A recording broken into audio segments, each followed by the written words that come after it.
Terungkap alasan tetangga habisi ibu dan anak di Pasuruan, iri dengki bisnis korban sukses. Ibu dan anak di Pasuruan, Jawa Timur hilang nyawa di tangan tetangga sendiri.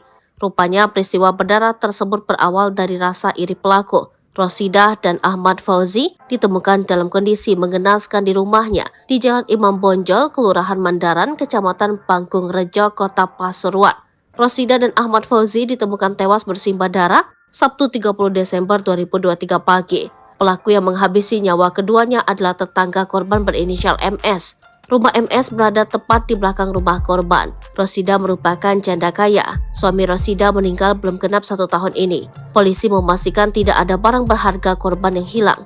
Kasat Reskrim Polres Pasuruan Kota AKP Rudi Hidajanto mengatakan, dari hasil pemeriksaan mendalam, pelaku merasa iri dengan bisnis sembako milik korban Rosidah yang tak lain adalah tetangganya sangat maju dan sukses. Rosidah berhasil meraup untung puluhan juta rupiah per bulannya.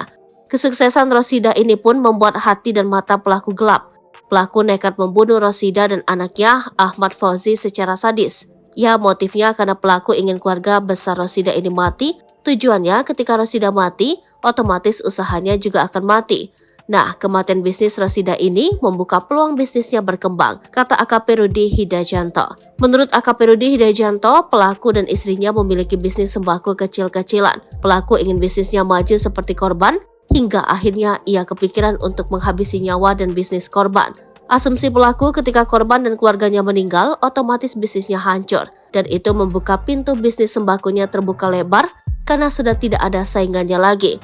Rosidah dan anaknya Ahmad Fauzi dibunuh pelaku, namun anak perempuan korban berhasil melawan pelaku. Sekalipun anak perempuan korban ini sempat dicekik dan kepalanya dibentur-benturkan ke tembok. Anak korban perempuan ini terluka tapi berhasil meminta bantuan kekasihnya sehingga kekasihnya datang bersama warga dan berhasil menyelamatkannya, termasuk menangkap pelaku, ujarnya. AKP Rudi Hidajanto menyebut pelaku akan dijerat dengan pasal pembunuhan berencana sebab dia sudah merencanakan aksinya selama 2 bulan. Mulai menyiapkan rencana masuk dan cara menghabisi para korbannya. Download Tribun X sekarang, menghadirkan lokal menjadi Indonesia.